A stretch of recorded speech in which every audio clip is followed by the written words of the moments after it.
dessa mesa, à tarde, com o professor o título de sua fala é Justiça e Desenvolvimento das Responsabilidade na África do Sul. Professor Tchepo, muito obrigado por ter aceito o nosso convite para vir à Unicinos mais uma vez. Essa já é a terceira vez que ele está aqui. Muito obrigado, é um prazer tê-lo entre nós.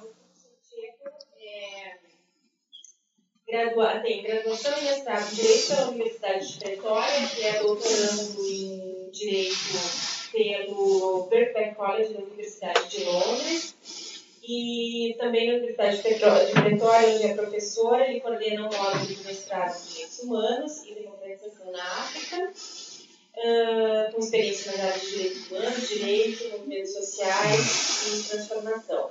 Ele também integra o comitê editorial do jornal, do periódico African Human Rights, e é membro do comitê editorial de imprensa do Direito da Universidade de Pretória. E membro fundador do Conselho para o Adoto da Constituição Sul-Africana. É importante dizer que a participação do professor Tchepo nesse seminário se justifica pelo fato de, além dos seus estudos na área de transição, o professor Tchepo é membro do Kulumani Support Group, que é uma organização civil da África do Sul, que dá suporte e dá assistência para as vítimas do apartheid. Segundo o professor Tchepo estava me falando, é a única organização que dá suporte às vítimas na África do Sul, e eles já assistiram mais de 100 mil pessoas, né, dando suporte, assistência de diversas formas, inclusive com processos judiciais nos Estados Unidos e várias ações no sentido de buscar a reparação da justiça para as vítimas. Então, o professor Tchepo tem grandes movimentos também na questão da justiça de reparação na África do Sul. Então, tem mais perguntas, mas não vejo, eu passo o melhor para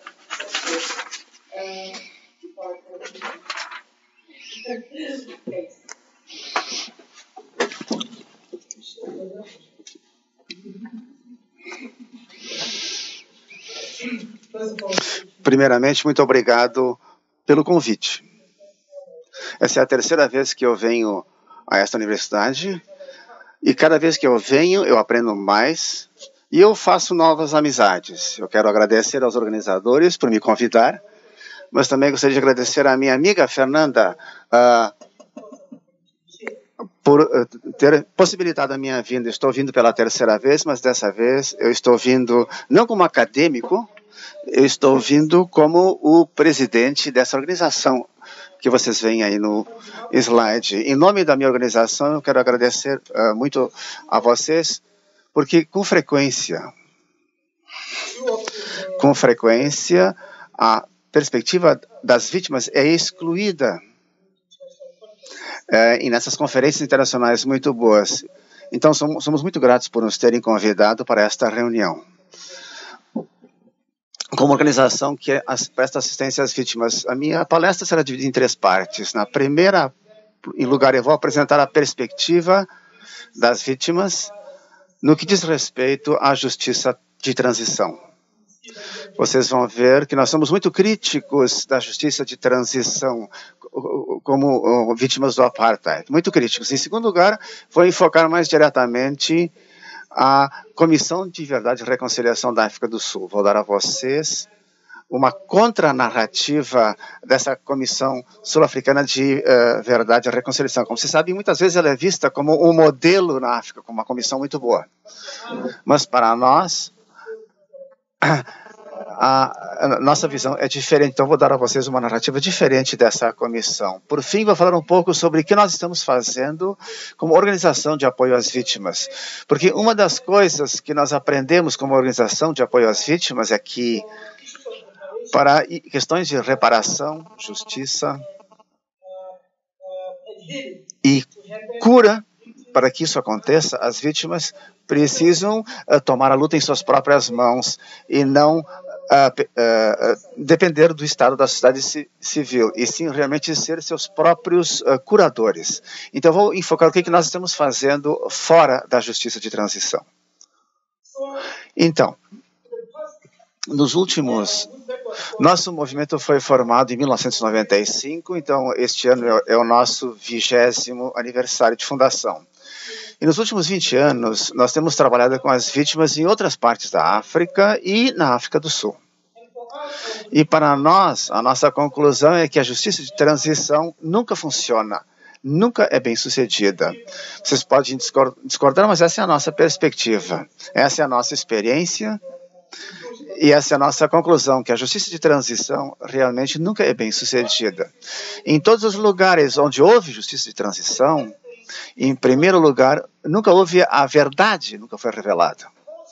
É claro, todas as comissões, o trabalho delas visa apenas reduzir o número de mentiras que estão circulando na sociedade. Mas, em termos de realmente chegar à verdade plena de toda a infraestrutura da opressão, isso nunca vem à tona em todos os lugares onde há justiça de transição na África. Então, em termos de verdade, ela nunca vem manifesta. O segundo objetivo da justiça de transição é a paz. Isto jamais é alcançado também. Se vocês olharem todos os lugares onde há justiça de transição, incluindo a África do Sul,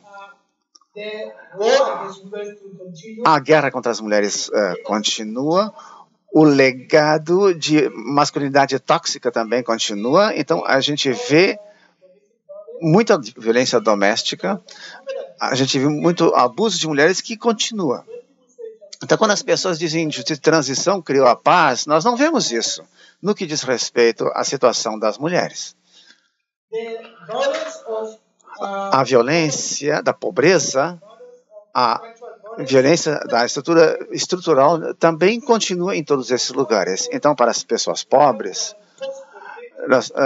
nós falamos sobre o pós-conflito, mas o conflito para as pessoas pobres continua, mesmo após a transição. E, por fim, em todos esses lugares onde houve a justiça transicional, você vê aqui a brutalidade da polícia continua, especialmente contra grupos minoritários, ou no caso da África do Sul, contra homens negros. A polícia ainda é muito brutal, a tortura policial continua, a brutalidade policial continua. Então, quando as pessoas dizem justiça de transição produz a paz, nós não vemos essa paz. E, por fim, no que diz respeito à justiça, em todos esses lugares, nós não vemos a justiça. Em primeiro lugar, em todos esses lugares, a gente nunca vê uma redistribuição radical na economia, do poder cultural ou do poder epistemológico. Então, a gente não vê a justiça cognitiva, a gente não vê a justiça econômica, a gente... Então, estou falando agora especificamente a respeito de lugares que passaram pelo colonialismo, período de colonialismo. Em todos esses lugares onde isso aconteceu, como na África do Sul, a questão justiça, a questão histórica da terra ainda não está resolvida. Então, a gente não vê a justiça histórica no que diz respeito à questão agrária. E, finalmente, os reinos indígenas que foram destruídos durante o período do colonialismo, eles ainda continuam subjugados mesmo após o chamado pós-conflito. Então, a gente não vê essa justiça da qual as pessoas falam. Sem verdade, sem paz, sem justiça, não há reconciliação. Então, a partir da nossa perspectiva que temos visto até agora, é que todas essas promessas da justiça de transição, verdade, paz e justiça, nós nunca vemos isso acontecendo. Mas nós queremos sustentar que isso não é uma falha da justiça transicional. Nós afirmamos que a justiça de transição é inerentemente, ela visa inerentemente não alcançar esse tipo de coisas que se proclamam. Então nós não podemos falar de uma falha ou de um fracasso. Inerentemente, a justiça de transição não pode atingir esse tipo de coisa. Gostaria apenas de lembrar vocês que eu estou enfocando estritamente a situação na África do Sul e na África. Então, não estou falando sobre justiça de transição na América Latina, porque eu não tenho muito conhecimento disso. Na África, o discurso da justiça de transição veio após a Guerra Fria, ou seja, ele está entrelaçado com o triunfo da democracia liberal. Então, quando as pessoas dizem que nós estamos alcançando a situação de pós-conflito, nós estamos trabalhando rumo à paz pós-conflito, isso é verdadeiramente um tipo liberal de paz. Não é a paz que produz o fim da pobreza estrutural, a paz que produza uma transformação radical, e sim, trata-se de uma paz que está preocupada com a paz liberal e com estabilidade.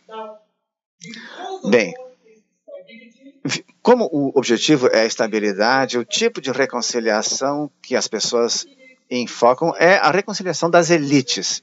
É uma reconciliação entre os partidos políticos, não a reconciliação entre a sociedade, no seio da sociedade, porque o objetivo é alcançar estabilidade. Então, vocês veem em todas essas locais em que há justiça de transição, existe a reconciliação entre as elites e os partidos políticos, é a prioridade. Em segundo lugar, visto que o objetivo é atingir a estabilidade e não uma transformação radical, o foco é a reconciliação individual, a reconciliação entre um perpetrador individual e uma vítima individual, e não uma reconciliação social profunda. Portanto, o que a gente vê é que todas as comissões da verdade não se concentram nas causas estruturais do conflito. Elas só enfocam quem atirou em quem e quem pode perdoar quem. Então, é um tipo muito individual de reconciliação.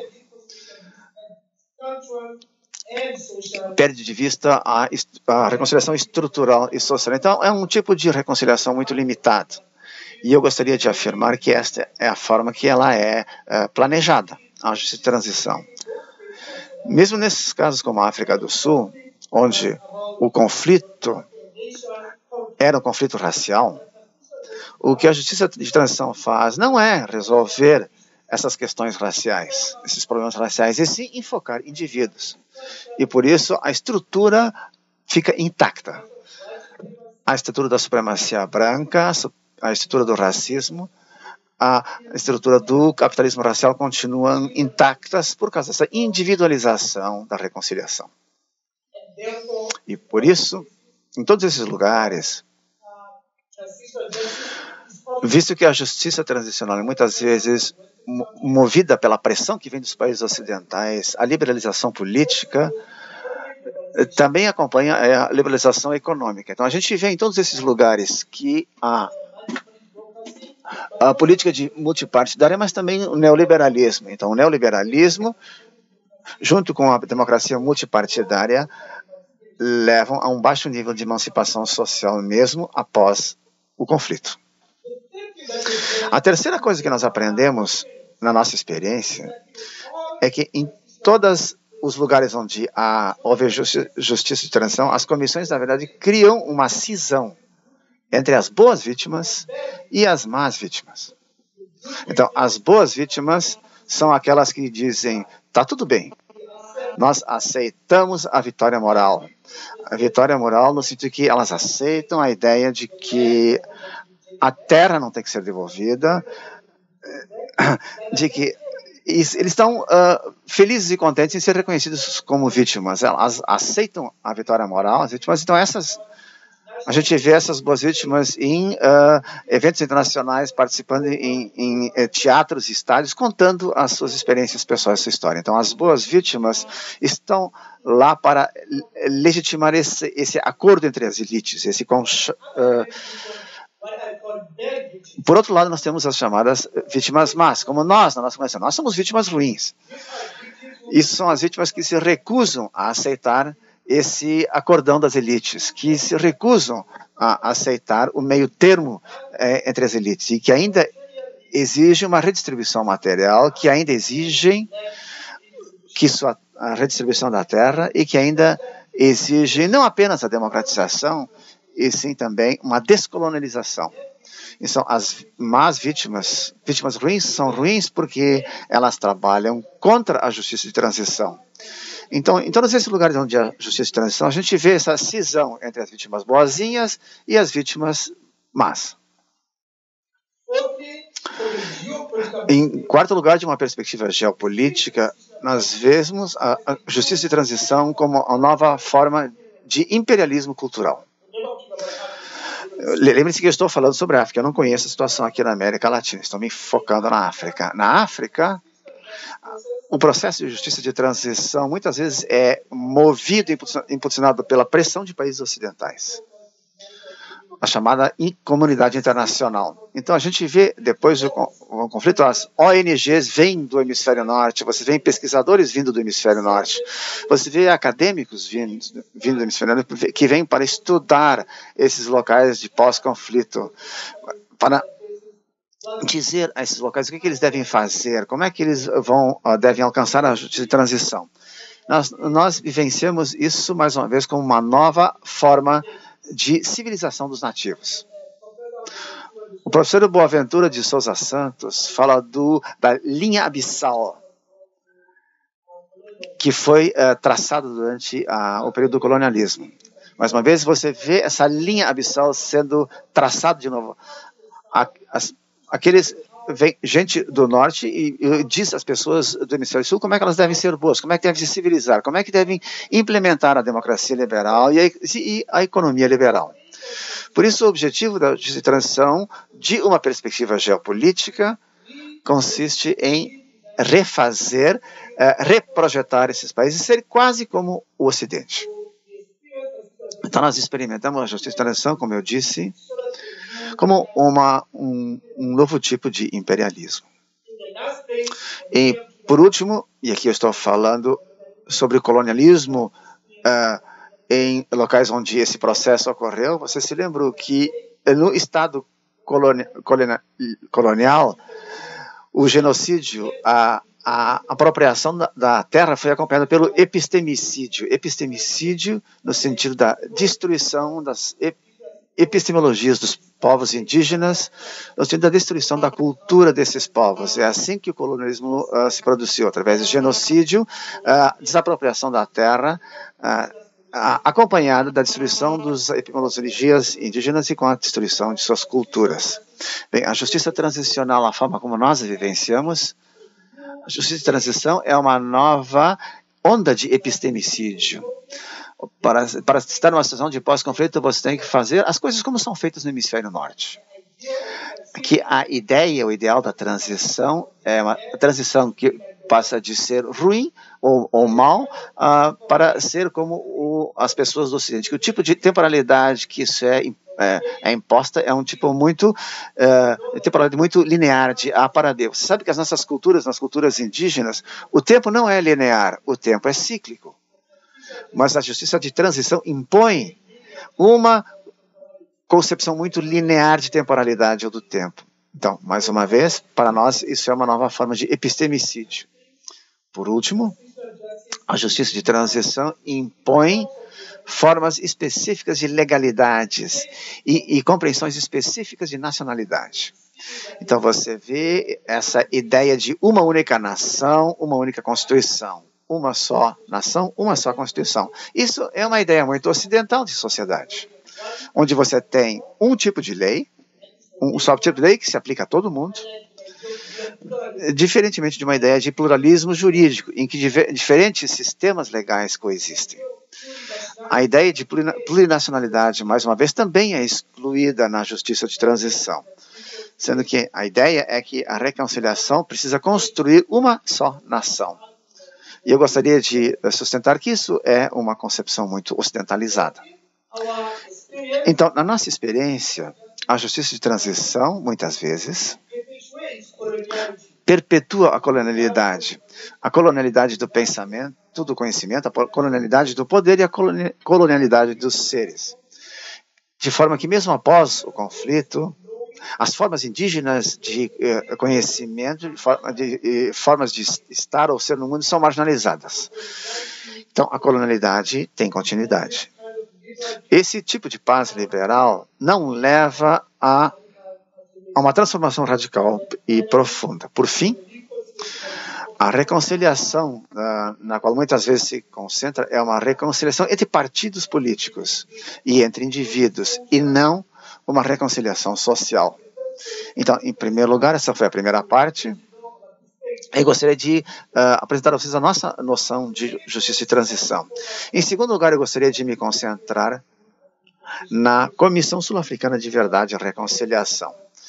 A nossa experiência dessa Comissão de Verdade e Reconciliação na África do Sul. Como vocês sabem, essa comissão é muitas vezes como uma das melhores comissões de verdade e reconciliação do mundo, e ela é replicada em outras partes da África. O mesmo modelo é usado em outras partes da África. Este modelo da Comissão Sul-Africana, nós achamos que é um modelo ruim. Nós não apoiamos esse modelo, e a nossa tarefa consistia em diferentes partes da África dizer, por favor, não usem a experiência sul-africana como modelo. Antes de falar sobre a Comissão da Verdade da África do Sul, eu gostaria de falar sobre o histórico, como é que ela surgiu. Porque existem muitos mitos, concepções errôneas sobre a maneira como a Comissão Sul-Africana de Verdade e Reconciliação surgiu. Não é verdade que foi Nelson Mandela que produziu a paz. É claro, Nelson Mandela estava na cadeia. A transição na África do Sul começou na década de 1980. Na década de 80, em diferentes bairros, houve muita violência entre os jovens, especialmente. Houve muita instabilidade interna, não dos partidos políticos, sim partindo dos jovens que estavam lutando nos guetos, nos bairros de negros. E o resultado disso foi que a economia estava indo mal, havia uma alta taxa de inflação, alta taxa de desemprego, e os capitalistas brancos ficaram assustados. Foram os capitalistas brancos que começaram as negociações, não o governo do apartheid. Não o partido de Nelson Mandela, e sim os capitalistas brancos, que foram ao Congresso Nacional Africano em exílio e começaram a negociar. Eles disseram, precisamos mudar a África do Sul, temos que passar do capitalismo racial para um capitalismo liberal. Depois de procurar o Conselho Nacional Africano, falaram com o governo do apartheid, e o governo do apartheid concordou em negociar. Então, a negociação foi realmente uma iniciativa do capital branco. E por isso, quanto aos limites da democracia sul-africana e da libertação africana, os limites foram fixados na década de 80. Na década de 1990, uma constituição foi negociada entre o Congresso Nacional Africano, o partido do Mandela, e o governo do apartheid. Uma das coisas que foi acordada foi que precisava haver uma anistia para os perpetradores da era do apartheid. Então, uma anistia foi incluída na Constituição. Não houve consulta entre as vítimas, absolutamente. Então, a Comissão de Verdade e Reconciliação da África do Sul foi estabelecida sem o envolvimento das vítimas. As vítimas foram excluídas do processo de estruturação da comissão. O mandato da comissão tinha 4 pontos. Eles deveriam o resgate da verdade, em segundo lugar, oferecer anistias condicionais, em terceiro lugar, oferecer reparações às vítimas e, em último lugar, fazer recomendações para a sociedade. O período da comissão foi muito limitado. O período de investigação foi de 1960 a 1994. O escopo, o período da comissão, então, era muito limitado. E se você entende que o apartheid começou em 1948, se a gente entende que a África do Sul foi criada em 1910, quando os colonos ingleses e holandeses criaram a África do Sul, que o colonialismo na África do Sul começou em 1652, então esse período de 60 a 94 era muito limitado, levando isso em consideração. Na época, essa comissão era a maior do mundo. Quase 2.000 depoimentos foram coletados e ela tinha cerca de 100 audiências em que foram ouvidas 100 comunidades diferentes, 100 pessoas. Mas muitas pessoas foram excluídas da comissão. Em primeiro lugar, na justiça de transição, eles sempre falam a questão do timing. Você tem que acertar o tempo. O timing na África do Sul foi muito ruim. O conflito ainda estava acontecendo em 1996, ainda estava em andamento. Mas porque o conflito ainda estava em andamento, muitas vítimas estavam traumatizadas e não queriam ir até a Comissão da Verdade. Em segundo lugar, houve muitos erros administrativos que a Comissão da Verdade cometeu.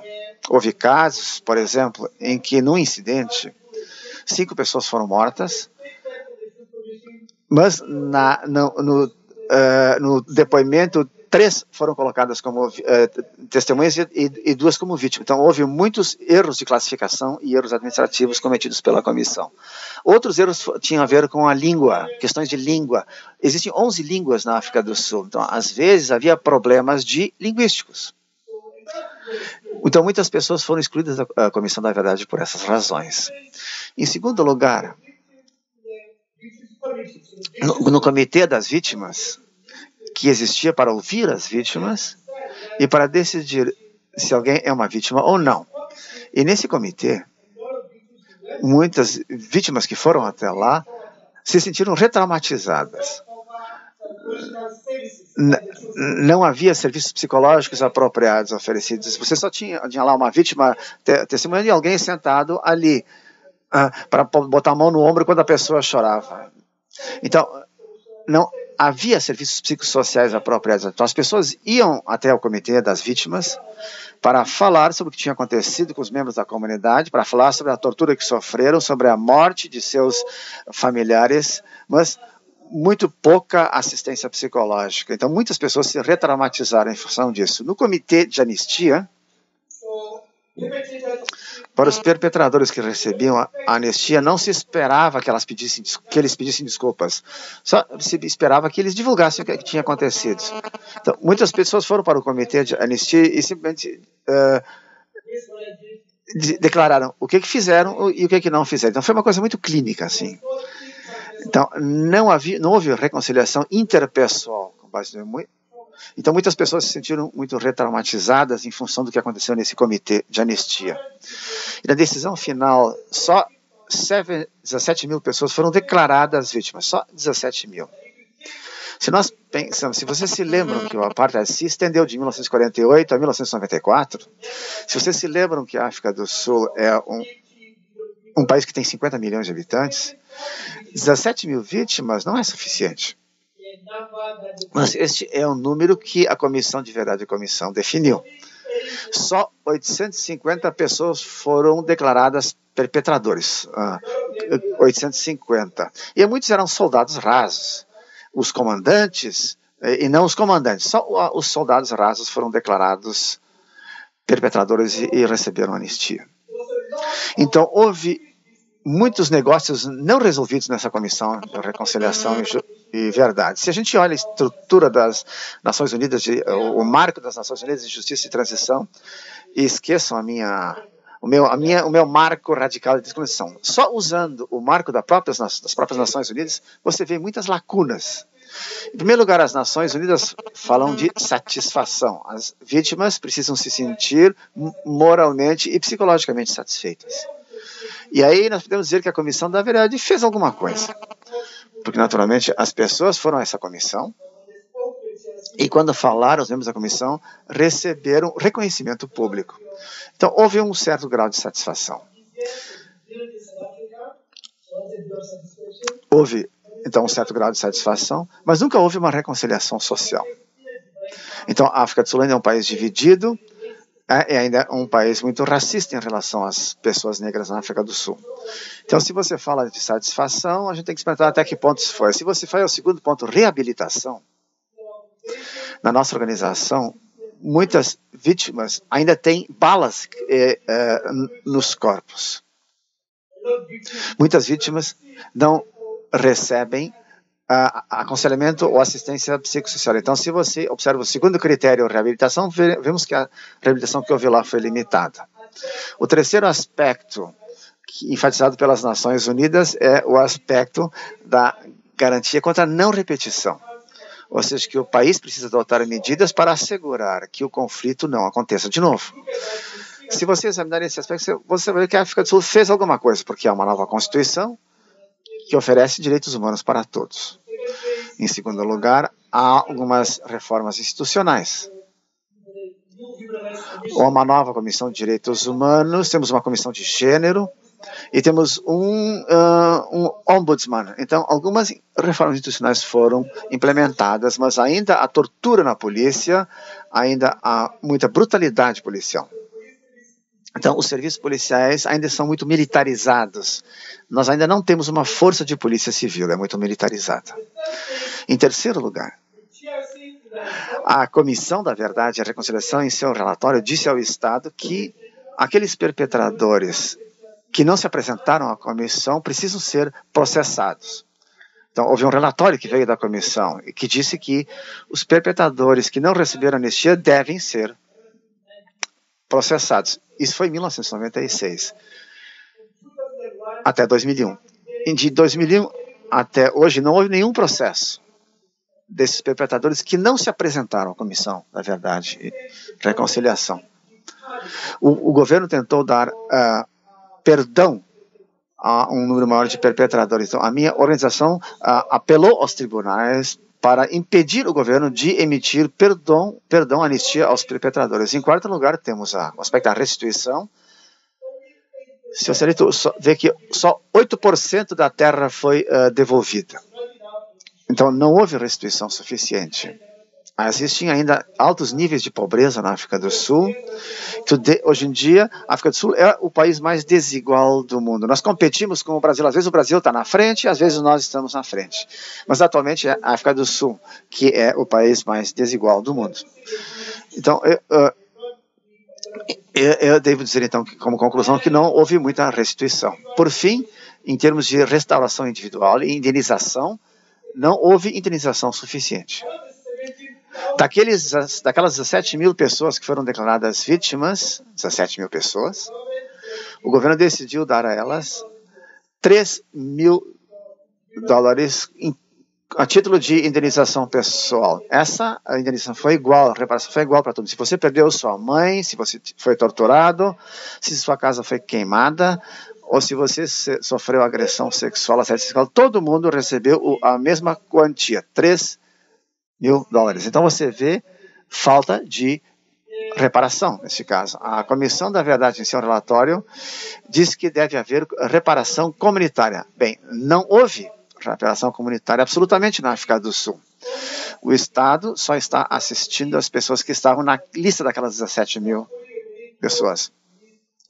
Então, estão seguindo uma política muito restritiva. No próximo mês, minha organização vai recorrer à justiça para sustentar que esse limitação das vítimas é inconstitucional, que ele é imoral e precisa ser eliminado. Então, na próxima mês vamos mover um processo no tribunal para questionar essa lista restrita. Bem, tem havido muitos assuntos não resolvidos da Comissão da Verdade. Se você olhar as necessidades das vítimas, como a Fernanda disse, nós temos cerca de 100 mil vítimas na África do Sul e ainda tem muitas necessidades, ainda muita pobreza. A maior necessidade são de necessidades educacionais, seguida de residenciais e de assistência médica, por exemplo, e outras necessidades de assistência como muitas vítimas não tiveram familiares que se perderam, desapareceram e não foram encontrados. Então esse é um dos assuntos não resolvidos da comissão. E essa é a razão pela qual nós temos continuidade da nossa organização. Ela foi formada em 1995 para trabalhar junto com a Comissão de Verdade e Reconciliação, mas depois que a comissão terminou, nós continuamos o nosso trabalho por causa desses assuntos não resolvidos, deixados para trás por essa comissão. Então, como eu disse, nós somos as vítimas ruins que se recusam a aceitar o trabalho da comissão. O nome da comissão é Kulumani. Kulumani é uma palavra Zulu que significa tomar a palavra por conta própria. Não deixar que o Estado fale em seu nome ou os partidos políticos, que não os acadêmicos falem em seu nome, mas fale em seu próprio nome. A missão da nossa organização é transformar vítimas em cidadãos ativos. Então nós fazemos muitas atividades para transformar a situação das vítimas, a sua subjetividade, para que elas passem de vítimas a cidadãs ativas. Como disse há pouco, mais de 100 mil vítimas existem na África do Sul. A maior parte das nossas vítimas são vítimas de tiroteios. 40% são vítimas de tiroteios. Cerca de 28% são mulheres membros de famílias onde houve pessoas que foram mortas durante a apartheid. A tortura também representa um componente importante dos nossos membros. Cerca de 22% dos nossos membros são pessoas, consiste de pessoas que foram torturadas. Então essa é a divisão dos nossos membros por categorias. A forma como as pessoas se tornam membros da organização é a seguinte: elas têm que preencher um formulário para se declarar como vítimas.